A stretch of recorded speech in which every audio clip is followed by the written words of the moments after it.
चलिए भाई, स्वागत है आप सभी लोगों का भाई। तो ये हमारे ऑनलाइन एमसीक्यू कोर्स की भाई पहली क्लास है। ठीक है। तो देखिए भाई, आप सभी लोगों को पता है हमने एक आर्मी जीडी का ऑनलाइन कोर्स लॉन्च किया हुआ है जिसमें आप लोगों को एमसीक्यू कराए जाएंगे, यानी कि जो कि एक हमारा क्या है भाई, एमसीक्यू कोर्स है। अगर हम इस एमसीक्यू कोर्स में बात करेंगे तो आप लोगों को 2100 प्रश्न कराए जाएंगे दोस्त। और याद रखेंगे 2100 प्रश्न, यह पूरा आप लोगों का जो जीएस में जो 30 क्वेश्चन आने हैं, सॉरी, साइंस और जीएस के मिलाकर, तो आप लोगों को दोनों के पर सब्जेक्ट के आप लोगों को 200 से अधिक प्रश्न कराए जाएंगे। ये जो क्वेश्चंस होंगे भाई, ये सेट वाइज होंगे और एक सेट में 20 प्रश्न होंगे। और देखो दोस्त, आप लोगों को डेली के डेली 3 से 4 सेट दिए जाएंगे। ठीक हो गया। और सबसे इंपॉर्टेंट बात, इन सेट में जो क्वेश्चन होंगे वो इंग्लिश और हिंदी दोनों में होंगे। ठीक हो गया भाई। तो अगर आप लोगों ने कोर्स नहीं खरीदा है तो भाई जल्दी से खरीद लीजिए, ये आप लोगों के लिए वाकई में बहुत ज़्यादा हेल्पफुल होगा। ठीक हो गया। अगर खरीद लिया है तो आप लोग इसे आप अपने एप्लीकेशन में देख सकते हैं। तो देखिए दोस्त, तो आज जो हम लोग करने वाले हैं दैट इज़ इंडियन ज्योग्राफी। आज हम करने वाले हैं भारत के भूगोल का पहला सेट। ठीक हो गया भाई। भारत के भूगोल के आपको 200 क्वेश्चन कराएंगे, एक सेट में 20 क्वेश्चन होंगे, यानी कि 10 सेट। तो ये सेट 1 है आउट ऑफ 10। ठीक हो गया भाई। इसमें क्वेश्चंस है 1 से लेकर 20 प्रश्नों तक। चलिए, और ये मैं कह रहा हूँ भाई नीरज भट्ट। ठीक हो गया भाई। चलिए तो देखेंगे सबसे पहला क्वेश्चन, और आप लोगों को इसमें हर एक चीज़ एक्सप्लेन की जाएगी, आप लोग बस देखते रहिए आगे आगे को भाई। देखो, अगर हम सबसे पहले क्वेश्चन की बात करेंगे भाई, तो जो इसमें सबसे पहला क्वेश्चन है वो क्या कह रहा है, देखते रहना अभी ध्यान से। चलिए, अभी बिल्कुल फिट है, इसमें कोई दिक्कत नहीं है। अब अगर हम पहले क्वेश्चन की बात करेंगे भाई, तो पहला क्वेश्चन कहता है आप लोगों से, विच of the following port is the oldest port in India. Bharat निम्नलिखित में से कौन सा भारत बंदरगाह का सबसे पुराना बंदरगाह है। सबसे पहली बात, चलिए आप आंसर जान लेते हैं। तो जो भारत का सबसे पुराना बंदरगाह है भाई, वो है सी ऑप्शन, कोलकाता पोर्ट, यानी कि जिसे हम लोग बोलते हैं भाई कोलकाता बंदरगाह। यानी कि कोलकाता बंदरगाह हमारा सबसे क्या है दोस्त, पुराना बंदरगाह है। चलिए भाई, अब हम एक एक करके जानेंगे कि ये बंदरगाह क्या होता है। ठीक हो गया दोस्त। यहीं पर को मैं अगली स्लाइड में आप लोगों को बताऊंगा कि बंदरगाह क्या होता है। देखो भाई, आपको पता है जो हमारे यहाँ यातायात होता है वो हर एक जगह से होता है। अगर हम ट्रांसपोर्ट की बात करेंगे, by air, by land, by water, पता है ना दोस्त, गाड़ियों में भी जाते हैं, ट्रेन में भी जाते हैं, हवाई जहाज में भी जाते हैं, पानी के जहाज में भी जाते हैं। मगर आपको एक बात पता होनी चाहिए, जो हमारा ये दक्षिण भारत वाला क्षेत्र है पूरा का पूरा, ये दक्षिण भारत हो गया, नीचे पे कोई ऐसा एक श्रीलंका है। दक्षिण भारत के जो हमारे ये वाले राज्य होंगे, जो तटीय राज्य होंगे, यहाँ पर को कुछ बहुत बंदरगाह होते हैं, यहाँ पर को कुछ बहुत पोर्ट्स होते हैं। ठीक हो गया भाई। तो इनमें से जो यहाँ पर को कोलकाता पोर्ट जो है हमारा ऊपर पे को बंगाल के यहाँ पर को, यह सबसे पुराना बंदरगाह है। इंपॉर्टेंट क्वेश्चन है। तो बंदरगाह, और यहाँ पर से देखो भाई यातायात कम होता है, मगर यहाँ पर से जो है ना भाई ट्रेड, यानी कि जो व्यापार होता है, यानी कि जो सामान का लेन देन होता है जहाजों द्वारा, वह किया जाता है। तो आपको पता चलना चाहिए भाई, हमारे यहाँ तमाम बंदरगाह हैं। मैं ज़्यादा लोड आप लोगों के ऊपर नहीं डालूंगा, एक क्वेश्चन में ज़्यादा चीज़ें मैं नहीं बताऊंगा, बट हाँ, जो क्वेश्चन समझाऊंगा उसको अच्छे तरीके से समझाऊंगा। ठीक हो गया भाई, क्योंकि हमने बहुत ज़्यादा क्वेश्चंस करने हैं, तो कहीं ना कहीं चीज़ें और ज़्यादा आएंगी। ठीक हो गया। चलिए, तो आपको ये समझ में आया कि अभी अभी हमने देखा विच of the following port is the oldest port in India. आपको पता चला कि भाई कोलकाता बंदरगाह भारत का सबसे पुराना बंदरगाह है। और हमने अभी अभी देखा कि बंदरगाह होता कहाँ पर को है, यानी कि तो मैंने आपको बताया था, जो हमारे तटीय क्षेत्र होता है वहां पर को हमारा कोलकाता बंदरगाह है। चलिए भाई, अगले प्रश्न में चलते हैं।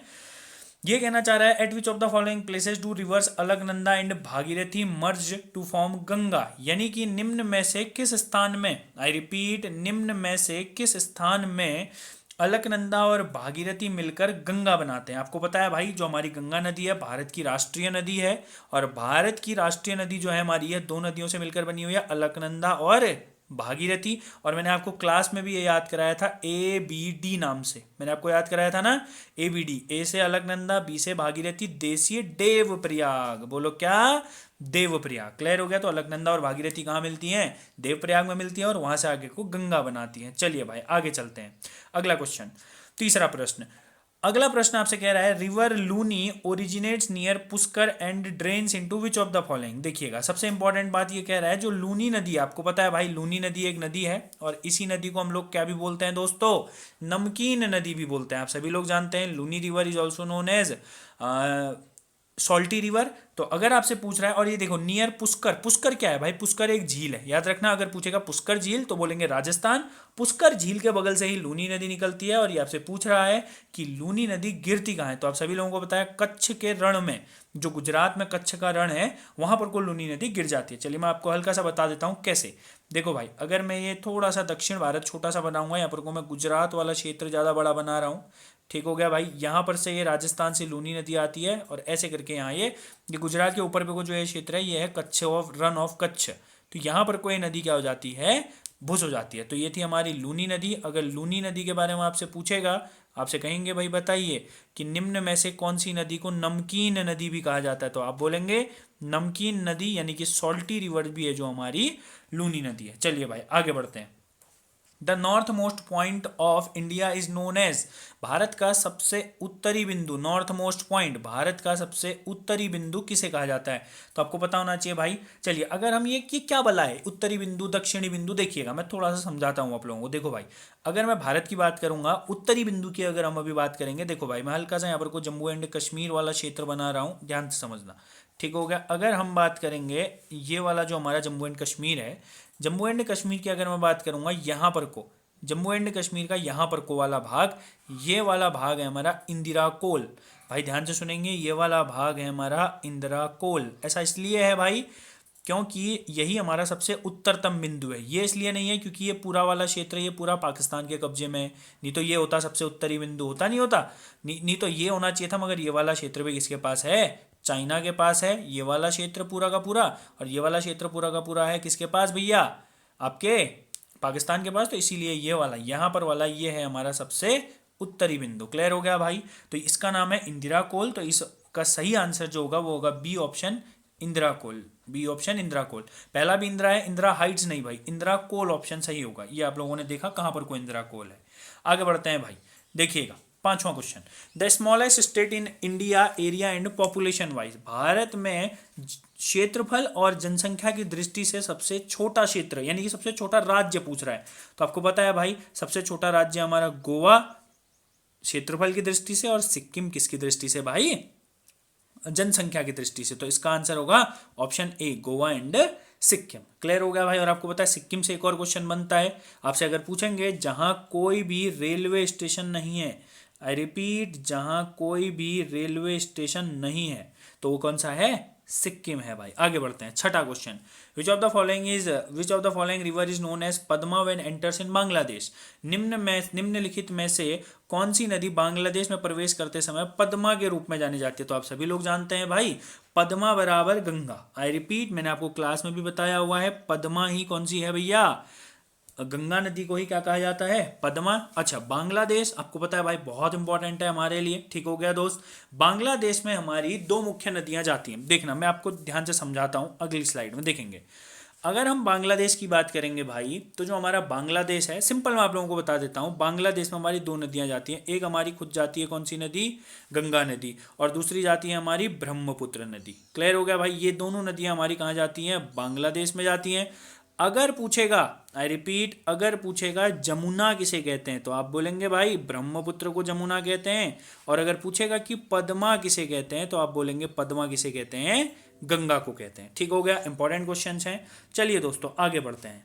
Which of the following river does not flow into Arabian sea, निम्न में से कौन सी नदी अरब सागर में नहीं बहती है। अच्छा, आप लोगों में से कई लोगों को तो यही डाउट होगा कि अरब सागर क्या होता है। देखो भाई, मैं आपको समझा देता हूँ कि what is this Arabian sea and other things. देखिएगा, अगर मैं फिर से दक्षिण भारत बनाऊंगा, ये मैंने दक्षिण भारत बनाया, आपको कुछ नहीं लिखना है, इस साइड लिखना है ए, इस साइड लिखना है बी, इस साइड लिखना है ए, इस साइड लिखना है बी। अगर मैं ए से बात करूंगा, ए से हो गया अरब सागर, अरेबियन सी, इस साइड होता है आपका अरब सागर, अरेबियन सी, और इस साइड होता है आपका बंगाल की खाड़ी।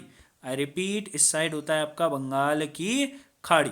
अब देखो, दक्षिण भारत में तमाम नदियां हैं। दक्षिण भारत की अगर हम नदियों की बात करेंगे, दक्षिण भारत में जो नदियां आकर इस साइड गिरेंगी वो हो गई अरब सागर में गिरने वाली, और जो इस साइड गिरेंगी वो हो गई कहाँ गिरने वाली, बंगाल की खाड़ी में गिरने वाली है। इतना सभी लोगों के समझ में आ गया। अच्छा, अब मैंने आप लोगों को क्लास में भी ट्रिक से भी बताया हुआ है। अभी आप लोगों को ना, जो जिन लोगों ने बैच परचेज किया हुआ है उन लोगों के बैच में लास्ट में कुछ बहुत ट्रिक की वीडियोस आएंगी, समझ आए ना। लास्ट वीडियोस में बस आपको ट्रिक्स बताई जाएंगी, ठीक हो गया। मैं और भी बता दूंगा आप लोगों को काफ़ी सारी चीज़ें। तो देखो भाई, ये अरब सागर इस साइड वाला हो गया, बी लिखना है बस। ए से अरब सागर, बी से बंगाल की खाड़ी। आई होप इतना समझ में आ गया होगा। अब देखो इधर आते हैं। ये कहना चाह रहा है कि कौन सी नदी अरब सागर में नहीं गिरती है। तो अगर हम बात करेंगे कि कौन सी नदी नहीं गिरती है, तो सबसे पहली बात लास्ट से स्टार्ट करते हैं। देखो भाई, नर्मदा आपको बताया भाई कहाँ गिरती है, ये अरब सागर में गिरती है, ये तो गिरती है, ये आंसर नहीं हो सकता है। अच्छा, अगर हम मांडोवी नदी की बात करेंगे, आपको एक बात बतानी चाहिए, जो मांडोवी नदी है ना भाई, ये गोवा में बहती है। बोलो कहाँ बहती है यार? गोवा में बहती है। क्लियर हो गया ना। तो अगर पूछेंगे तो गोवा में बिल्कुल हो सकता है अरब सागर। साबरमती अरब सागर में बहती है। अगर हम बात करेंगे तुंगभद्रा नदी की, तो याद रखना भाई, जो तुंगभद्रा नदी है ये सहायक नदी है किसकी? कृष्णा की। ये आपके पेपर में आएगा दोस्त। अगर पूछेगा कि कृष्णा की सहायक नदी कौन सी है, तो कौन सी है? तुंगभद्रा। और तुंगभद्रा ही कहाँ नहीं बहती है? अरब सागर में नहीं बहती है, या बंगाल की खाड़ी में जाकर गिरती है। चलिए दोस्तों आगे बढ़ते हैं। कृष्णा की सहायक नदी है। और आपको पता है भाई, सहायक नदी कौन सी नदी होती है भाई? जो अपना पानी लाकर मुख्य नदी में डाल दे, वो उस नदी की सहायक नदी। जैसे तुंगभद्रा अपना पानी ले जाकर कृष्णा में डाल देती है, तो तुंगभद्रा कृष्णा की सहायक नदी हो गई। आगे बढ़ते हैं दोस्त, ये आपको समझाया मैंने। इस साइड अरब सागर हो गया भाई, इस साइड बंगाल की खाड़ी हो गई। आगे बढ़ते हैं। Which of the following states share land boundary with Myanmar? बढ़िया प्रश्न है भाई, आपके पेपर में ऐसे प्रश्न आजकल पूछे जा रहे हैं, इसीलिए मैंने एक बढ़िया सा प्रश्न डाला है। आपसे पूछा गया है कि कौन कौन से ऐसे राज्य हैं निम्न में से जो म्यांमार के साथ सीमा बनाते हैं। तो अगर भाई आपको पता होना चाहिए, अरुणाचल प्रदेश सबसे ऊपर पे को जो आप लोगों को दिख रहा है, आई रिपीट, अरुणाचल प्रदेश जो सबसे ऊपर पे को आप लोगों को दिख रहा है, ये बिल्कुल किसके साथ सीमा बनाता है? म्यांमार के साथ बनाता है। ये आंसर में होगा। असम, आपको पता है ना भाई, असम ठीक बीच में है। चलो मैं समझाता हूँ, हल्का सा समझाने की कोशिश करता हूँ। देखो भाई, अगर मैं उत्तर पूर्वी राज्यों का मैप बनाऊंगा तो ये कुछ इस टाइप से आता है। क्लियर हो गया भाई, ये कुछ इस टाइप से आता है। और देखो यहाँ पर से ये ऐसे करके, यहाँ पर से अन्य अन्य राज्य हैं, ये हो गया। यहाँ बीच में असम है, ये बीच में असम है, यहाँ पर को मेघालय है। अब यहाँ है म्यांमार। असम म्यांमार से बॉर्डर बनाएगा? नहीं बनाएगा भाई, समझ आया ना। और देखो, तो असम नहीं होगा। मैंने बोला मेघालय कहाँ पर को है? मेघालय यहाँ पर को है, ये टापू में बसा हुआ है। मेघालय बनाएगा? नहीं बनाएगा भाई। तो मेघालय बनाएगा? नहीं बनाएगा। और याद रखेंगे दोस्तों, मिजोरम यहाँ पर को है, मिजोरम बनाएगा। ये अरुणाचल प्रदेश है, ये भी बनाएगा। ठीक हो गया ना भाई। आप लोग मैप देख सकते हैं, ठीक है, आप लोगों के पास होगा घर पे पड़ा हुआ, देखिएगा। मैंने आप लोगों को हल्का हल्का बता दिया है, क्योंकि यहाँ पर को हमारे पास उतने खास साधन नहीं है अभी, मगर बहुत जल्दी आप लोगों को मैं पूरा मैप दिखा के बताऊंगा। बस 2-3 दिन की बात है दोस्त। तो देखिएगा, इसका जो आंसर है वो है ओनली 1 and 4, पहला और चौथा। आपको मैं बता देता हूँ, अगर आपसे कभी पूछा गया कि म्यांमार के साथ कौन कौन से राज्य सीमा बनाएंगे, तो मैं यहाँ पर को बता देता हूँ, याद रखेंगे दोस्त। अगर पूछा गया म्यांमार के साथ, तो आपको पता होना चाहिए 4 राज्य। सबसे पहले है अरुणाचल, सबसे पहले है अरुणाचल। अरुणाचल सीमा बनाता है किसके साथ? पहला राज्य म्यांमार के साथ। दूसरा अभी अभी आप लोगों ने पढ़ा कौन सा? मिजोरम। ये दो तो अभी अभी मैंने आपको बताए, अरुणाचल और मिजोरम। हाँ, तीसरा याद कर लो दोस्त, नागालैंड। क्लियर हो गया, तीसरा याद कर लो कौन सा? नागालैंड। और याद रखेंगे दोस्तों, एक और राज्य है हमारे पास, चौथा मणिपुर, जो इसके साथ क्या बनाता है? सीमा बनाता है। तो ये 4 राज्य म्यांमार के साथ सीमा बनाते हैं। AMNM, ANMN शॉर्ट याद रख सकते हैं, ANMN। Arunachal, Manipur, AMNM, sorry, AM और NM। अरुणाचल, मिजोरम, मणिपुर और नागालैंड। क्लियर हो गया भाई। 2 A हैं, सॉरी 1 मिनट, कुछ गलत लिख दिया शायद। देखिए एक बार इसको मिटा रहे हैं, इसको आप लोग आराम से याद कर सकते हैं। AMNM। क्लियर हो गया भाई। A Arunachal, M Mizoram, N Nagaland, M Manipur, AMNM। AMNM क्या बनाते हैं दोस्तों? सीमा बनाते हैं किसके साथ? म्यांमार के साथ। आगे बढ़ते हैं। Which Indian city is known as Manchester of South India? सबसे पहली बात आपको पता होना चाहिए कि मैनचेस्टर क्या बोला है भाई। ये मैनचेस्टर क्या है? देखो भाई, मैनचेस्टर एक शहर है इंग्लैंड में। मैनचेस्टर कहाँ है वैसे वास्तव में? मैनचेस्टर है मेरे शेरो इंग्लैंड में। बोलो कहाँ है मैनचेस्टर? इंग्लैंड में है। अच्छा, मैनचेस्टर किस चीज़ के लिए जाना जाता है? मैनचेस्टर जाना जाता है सूती वस्त्रों के लिए, कॉटन के लिए जाना जाता है। किसके लिए जाना जाता है? कॉटन के लिए, सूती वस्त्रों के लिए। अब ये पूछ रहा है कि मैनचेस्टर ऑफ साउथ इंडिया, दक्षिण भारत का मैनचेस्टर किसे कहा जाता है? तो दक्षिण भारत का मैनचेस्टर का मतलब क्या हुआ भाई? यानी कि दक्षिण भारत में कोई ऐसा क्षेत्र जो किसके लिए जाना जाता होगा? कॉटन के लिए जाना जाता होगा, सूती वस्त्रों के लिए। तो आप सभी लोगों को याद रखना है, बढ़िया प्रश्न है। कोयम्बटूर मेरे शेरों, आई रिपीट, कोयम्बटूर। क्लियर हो गया?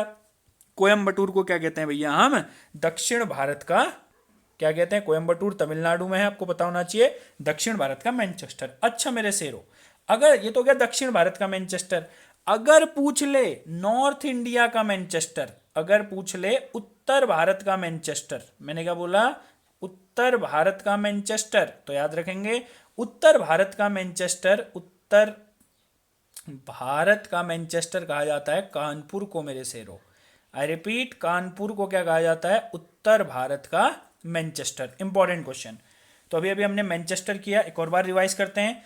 ये क्या हमने क्या पढ़ा? Which Indian city is known as Manchester of South India. सबसे पहले हमने देखा कि भैया ये मैनचेस्टर क्या बला है, तो मैंने आप लोगों को बताया भाई मैनचेस्टर एक जगह है, कहाँ पर को दोस्तों?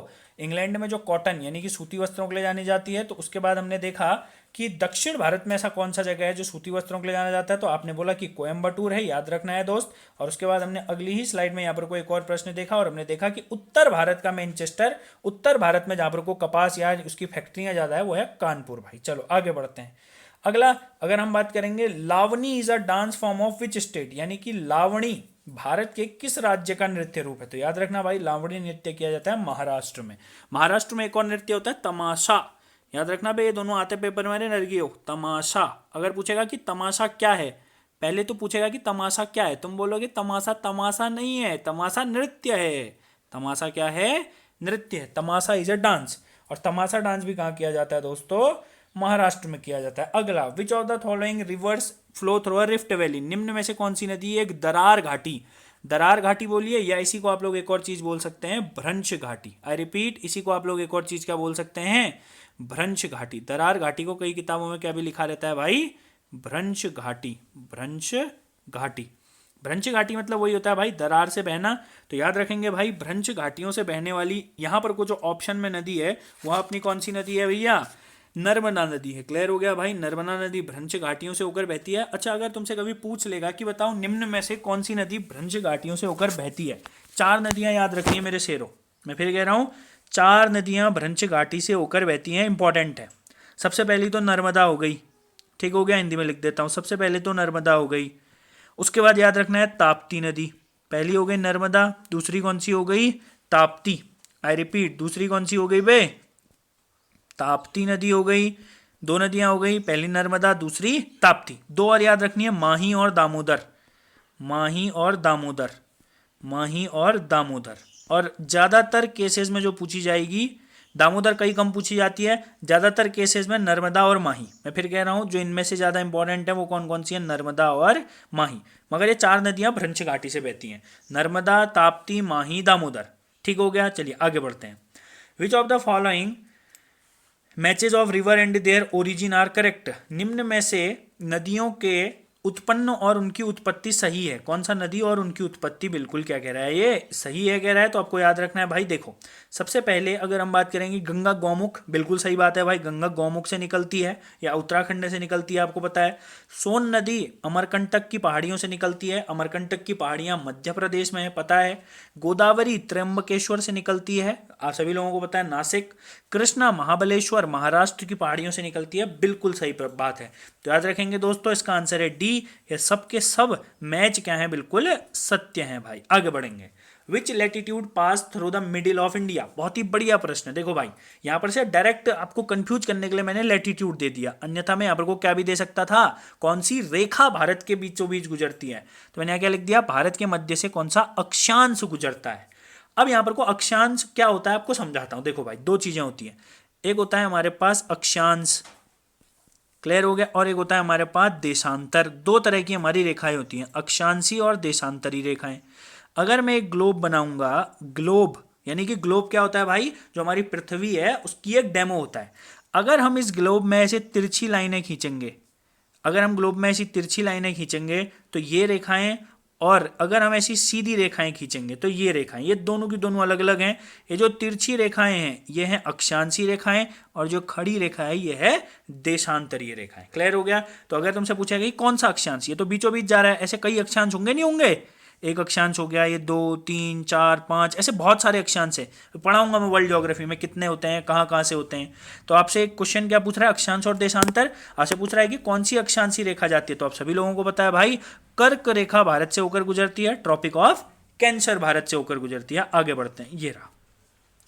India lies in which hemisphere. अब ये कह रहा है भारत किस गोलार्ध में स्थित है। अब गोलार्ध क्या होता है ये भी समझ लो। देखो आगे को, मैंने अभी अभी बताया एक ग्लोब होता है, ग्लोब हो गया, बढ़िया हो गया भाई। अच्छा एक और बात पता है आप लोगों को, अच्छा ग्लोब एक और बना लेते हैं। अगर हम बात करेंगे, ये ग्लोब हो गया, बढ़िया हो गया, सभी लोगों को पता है। अब अगर ग्लोब में मैं एक अक्षांशीय रेखा मैंने ये खींची, एक देशांतरी रेखा मैंने ये खींची, क्लियर हो गया, मैंने ये दो रेखाएं खींच दी। अब याद रखना ये जो अक्षांशीय रेखा है ये ग्लोब को दो भागों में बांटती है। ये वाला भाग एक हो गया उत्तरी गोलार्ध, एक ये वाला भाग हो गया दक्षिणी गोलार्ध। इतना सभी लोगों के समझ में आ गया। अब एक बात बताओ, भारत कहाँ होगा, नीचे है या ऊपर है? आपको पता है भारत है यहाँ पर को, यहाँ पर को मैंने गोला बना दिया, भारत है यहाँ पर को। मैंने क्या बोला, भारत कहाँ पर को है, यहाँ पर को है। अगर हम बात करेंगे अब कहाँ पर को लाई करता है, देखो भाई ये एक लाइन है, ये वाली एक रेखा है, आपको पता है ये वाली एक रेखा है, इसके उत्तर में है दक्षिण में है भाई, उत्तर में है। तो सबसे पहली बात तो कहाँ होगा, उत्तरी गोलार्ध में। देखो यहाँ पर को उत्तरी कहाँ है, अगर उत्तरी कहाँ का है, एक पहले वाले ऑप्शन में है और एक सी वाले में है। इसका मतलब क्या है, बी वाला ऑप्शन और डी वाला ऑप्शन नहीं हो सकता, यानी कि बी वाला और डी वाला ऑप्शन तो कदापि नहीं हो सकते हैं। अब ये कह रहा है उत्तरी उत्तरी दो ऑप्शन में। अच्छा अब देखो मास्टर ने कहाँ पर को बनाया हुआ है, मैं बोल रहा हूँ यहाँ पर को है ये भारत, ये है भारत। अब देखो ये खड़ी वाली लाइन जो है ये इस साइड वाला हो गया पश्चिमी, इस साइड वाला हो गया पूर्वी, इस लाइन के इस साइड हो गया पश्चिमी, इस लाइन के, अच्छा देखो मैं बना देता हूँ, देखो ध्यान से देखो, ये इस लाइन के ये वाला जो है ये वाला हो गया पश्चिमी गोलार्ध, ये वाला हो गया पूर्वी गोलार्ध। अब बताओ पश्चिमी में है पूर्वी में है, सिंपल दिख रहा है भाई पूर्वी में है। तो अब बताओ यहाँ पर को दो ऑप्शन है, उत्तरी उत्तरी ठीक हो गया, उत्तरी उत्तरी ठीक हो गया। मैंने बोला ना ये दोनों तो नहीं हो सकते हैं, ये दोनों नहीं हो सकते हैं, ये उत्तरी उत्तरी। अब बताओ पश्चिम या पूर्व, अभी अभी मास्टर ने दिखाया बे अनेलो कहाँ, पूर्व में। तो याद रखेंगे ए ऑप्शन इसका बहुत ही बढ़िया आंसर, और ये आपके पेपर में आएगा भाई, बहुत ही बढ़िया क्वेश्चन है, समझने वाला है, मैंने आपको समझा दिया। आगे बढ़ते हैं। 15वां, which water body separates Andaman and Nicobar. देखो दोस्तों अंडमान और निकोबार दो द्वीप हैं, मैंने क्या बोला, ये अंडमान मान लो, ये निकोबार मान लो, और इन दोनों के बीच में एक चैनल आता है जिसे हम बोलते हैं 10 डिग्री चैनल। तो याद रखेंगे भाई, इंपॉर्टेंट क्वेश्चन है, अंडमान और निकोबार को जो अलग करता है वो है 10 डिग्री चैनल। आगे बढ़ते हैं। Eastern Ghat and Western Ghat meet at, पूर्वी घाट और पश्चिमी घाट कहाँ मिलते हैं। अच्छा सबसे पहली बात तो ये पूर्वी घाट पश्चिमी घाट क्या बला है, देखो फिर से मैं दक्षिणी भारत का मैप बनाऊंगा, ये हो गया भारत का दक्षिणी भारत या प्रायद्वीपीय भारत। अब ध्यान से सुनना, यहाँ पर को इसके जो कोने वाला भाग है यहाँ पर को एक कुछ बहुत क्या है आपके पर्वत हैं, पर्वतों की श्रृंखला है, ये एक श्रृंखला, ये ऐसे ही दो श्रृंखला। अच्छा ये किस साइड में दिख रहा है भाई, अन्य लोग पश्चिम में दिख रहा है। ये कौन से घाट हो गए फिर, पश्चिमी घाट हो गए। बोलो ये कौन से घाट हो गए रे, पश्चिमी घाट हो गए। क्लियर हो गया, शॉर्ट में लिख रहे हैं। ये आपको कहाँ दिख रहा है, पूर्व में दिख रहा है, तो ये कौन से घाट हो गए, पूर्वी घाट हो गए। ठीक हो गया ना। और याद रखेंगे भाई ये पश्चिमी घाट, घाट मतलब पर्वतों की एक श्रृंखला, घाट मतलब अपना वाला घाट नहीं रे नरगियो, घाट मतलब पर्वत श्रृंखला, घाट मतलब पर्वत श्रृंखला, ये समझ गए। घाट मतलब क्या होता है, पर्वत श्रृंखला होता है। तो ये जो पश्चिमी और पूर्वी घाट है मिल कहाँ पर को रहे हैं, तो याद रखेंगे मेरे शेरों, जो मिलते हैं यहाँ पर को मिल रहे हैं, और जहाँ पर को मिलते हैं वह होता है हमारा नीलगिरी पहाड़ी। जहाँ पर कोई मिलते हैं ये मिलते हैं नीलगिरी पर्वत या नीलगिरी पहाड़ी पर। इंपॉर्टेंट प्रश्न है, पूछा जाएगा पेपर में, तो याद रखेंगे पूर्वी और पश्चिमी घाट मिलते हैं नीलगिरी पहाड़ों पर। और नीलगिरी की जो पहाड़ियाँ हैं वो हैं आप लोगों के तमिलनाडु में। कहाँ है रे अनेलो, तमिलनाडु में। नीलगिरी से और भी बढ़िया क्वेश्चन बनते हैं, बहुत ही बढ़िया क्वेश्चन। चलिए बनाते हैं, आपसे पूछेंगे नीलगिरी में कौन सी जनजाति निवास करती है, तो आप बोलेंगे दोस्तों नीलगिरी में टोडा जनजाति निवास करती है। मैं फिर कह रहा हूँ नीलगिरी में टोडा जनजाति निवास करती है। आई रिपीट, नीलगिरी में टोडा जनजाति निवास करती है। आगे बढ़ते हैं। Which one of the following countries has the longest international boundary with India. निम्नलिखित में से किस देश के साथ भारत सबसे लंबी अंतर्राष्ट्रीय सीमा है। आप सभी लोग जानते हैं लगभग 4098 किलोमीटर बांग्लादेश के साथ भारत क्या करता है, सीमा बनाता है। ठीक हो गया भाई, आगे बढ़ेंगे। Oldest oil field in India, यानी कि भारत में सबसे पुराना तेल क्षेत्र, यानी कि भारत में जो सबसे पुराना तेल क्षेत्र था वह था दोस्तों अपना, या अभी भी है, यह डिगबोई असम। बहुत इंपॉर्टेंट क्वेश्चन है, आपके पेपर में आता है। ठीक हो गया भाई। लगभग 1901-2 में इसकी स्थापना हुई थी और ये असम में ये सबसे पुराना तेल क्षेत्र है भाई। यहाँ पर को सबसे अभी भी तेल छानने का कार्य होता है। आगे बढ़ते हैं। The Ruhr of India. अच्छा, रूर क्या होता है? सबसे पहली बात, ये बहुत ही बढ़िया क्वेश्चन है। यहाँ पर कोई थोड़ा सा एक मिस्टेक हुई है भाई, इसको आप लोग सुधार लेंगे। रूर की स्पेलिंग RUHR। क्लियर हो गया भाई, ये RUHR वाला रूर है, RUHR। मैंने बोला RUHR। अब एक बात याद रखना, चलो यहाँ पर कोई इसको एक्सप्लेन करते हैं। देखो दोस्तों, जो रूर है ना, रूर एक जगह है जर्मनी में, रूर एक जगह है जर्मनी में। और जो रूर एक जगह है जर्मनी में, यहाँ पर को बहुत ज़्यादा पाया जाता है कोयला, यहाँ पर को बहुत ज़्यादा पाया जाता है कोयला। तो अब आप समझ गए हैं, जैसे अभी अभी हमने एक क्वेश्चन करा था ना भाई कि मैनचेस्टर ऑफ साउथ इंडिया, दक्षिण भारत का मैनचेस्टर, मैनचेस्टर कहाँ था? इंग्लैंड में। वहाँ क्या होता था? कॉटन होता था। ऐसे ही रूर, मैंने क्या बोला, जो ये रूर एक क्षेत्र है, रूर कहाँ है दोस्तों? जर्मनी में है। और यहाँ कोयला होता है। क्या होता है रे अनिलो? कोयला। तो इसका मतलब ये पूछ रहा है भारत का रूर, इसका मतलब भारत में जहाँ कोयला होता है, अरे बोलो कहाँ होता है? दामोदर घाटी में होता है। कहाँ होता है? दामोदर घाटी। क्लियर हो गया? तो आपको बोलेंगे रूर ऑफ इंडिया दामोदर घाटी, या एक और चीज ऑप्शन में हो सकता है छोटा नागपुर का पठार। एक और चीज ऑप्शन में हो सकता है छोटा नागपुर का पठार, क्योंकि छोटा नागपुर के प्लेट्यू में भी क्या मिलता है भैया? कोयला मिलता है। छोटा नागपुर का पठार भी क्या हो सकता है? रूर ऑफ इंडिया हो सकता है। चलिए आज के लिए लास्ट क्वेश्चन, या इस सेट के लिए last question. The Indian city famous for glass Bengal industry, यानी कि कांच चूड़ी उद्योग के लिए प्रसिद्ध भारतीय शहर कौन सा है मेरे शेरों? तो आपको पता होना चाहिए, कांच की चूड़ियों के लिए जो भारत में एक प्रसिद्ध शहर है वो है अपना फिरोजाबाद। क्लियर हो गया भाई? यूपी में पड़ता है फिरोजाबाद, जो कांच की चूड़ियों के लिए क्या है? फेमस है। तो भैया ये था आपका ज्योग्राफी का सेट 1। अब हम मिलेंगे अगले सेट के साथ। ठीक हो गया? तब तक के लिए बाय बाय, थैंक यू भाई।